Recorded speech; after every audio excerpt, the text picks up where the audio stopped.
Title: The Unseen Guest. My name is Jason Reed, and what happened to me 2 summers ago still haunts my thoughts. It wasn't in some haunted mansion or creepy forest. It was at a modern Airbnb I rented while visiting a quiet coastal town. I was looking forward to a peaceful solo vacation to clear my mind, but what I found there left me questioning everything I knew about reality. The house was beautiful, perched on a hill with large windows that overlooked the ocean. It was minimalistic, with clean lines, white walls, and sleek furniture. A perfect getaway. The host, Ava, met me briefly, handing over the keys with a polite smile. She seemed friendly enough, though there was a subtle nervousness in her demeanor that I brushed off as nothing. The first night was uneventful. I unpacked, made dinner, and sat on the balcony, listening to the waves. But as I got ready for bed, I noticed something odd. The bathroom mirror had faint, blurry handprints on the inside of the glass mall, like a child's. My heart skipped a beat as I leaned in closer, the cool air brushing against the back of my neck, though no window was open. A strange, uneasy sensation crept over me, like invisible fingers trailing down my spine. The prints weren't just smudges, they had distinct ridges and lines, eerily detailed, as if someone had pressed their hands there moments ago. My reflection stared back, wide-eyed and tense, but for a fleeting second, I thought I saw something else, another shadow just behind me. I spun around instantly, but the bathroom was empty, silent except for the faint dripping of the faucet I was certain I had turned off. I thought maybe it was just poor cleaning, so I wiped it down and forgot about it. But the next morning, the handprints were back. I stared at them, feeling an inexplicable chill crawl up my spine. This time, they were slightly different if the fingers had shifted overnight. Still, I convinced myself there had to be a logical explanation. Things escalated quickly. The following nights were filled with strange noises, soft footsteps in the hallway when I was in bed, faint whispers echoing through the walls, and the sound of a door creaking open, even though I knew I had locked everything. One night, I woke up around 3 a.m. to the distinct feeling of someone standing in my room. My heart raced as I strained my eyes in the dark, but I saw nothing. Yet, the sensation of being watched was overwhelming. Determined to catch whatever was happening, I set up my phone to record overnight. As I positioned the camera on my nightstand, a knot of unease twisted in my stomach. My hands trembled slightly, not just from the fear of what I might capture, but from the unsettling thought that something was already aware of my plan. I kept glancing over my shoulder, convinced I'd catch a shadow flickering in the corner of the room.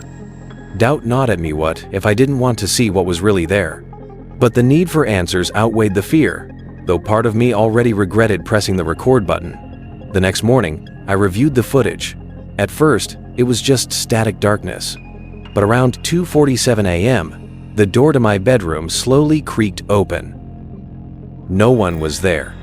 Then, faintly, a shadow crossed the room, not shaped like a person, more like a distortion in the air, as if the space itself was warping. A chilling detail stood out. The shadow paused briefly at the foot of my bed, and though invisible to the naked eye, the blanket visibly shifted slightly, as if something had pressed down on it. The sound of faint, labored breathing was also picked up, though I had been fast asleep. I tried to rationalize it. Maybe it was a trick of the light, a glitch in the camera, but deep down, I knew better. On the 5th night, I had enough. I packed my things, ready to leave before sunrise. But as I zipped my bag, I heard a whisper right behind me, clear as day. "Don't go." I spun around, heart pounding, but the room was empty. I didn't wait another second. I ran out, jumped into my car, and drove without looking back. Weeks later, curiosity got the better of me. I checked the Airbnb listing again, but it was gone. I managed to find Ava's contact information and emailed her, asking if she knew anything about the house. Her reply was short. "You weren't supposed to see it. It never shows itself unless it wants to." A cold shiver ran down my spine as I read her words over and over. My fingers trembled slightly, hovering above the keyboard, but I couldn't bring myself to reply. The implication sank in. Whatever it was, it had chosen me. The realization made my apartment feel suddenly smaller, the shadows darker. For the first time since leaving that house, I felt truly afraid, not of what I had left behind, but of what might have followed me home. I never heard from her again. Now, even in my own home, I sometimes hear faint whispers at night.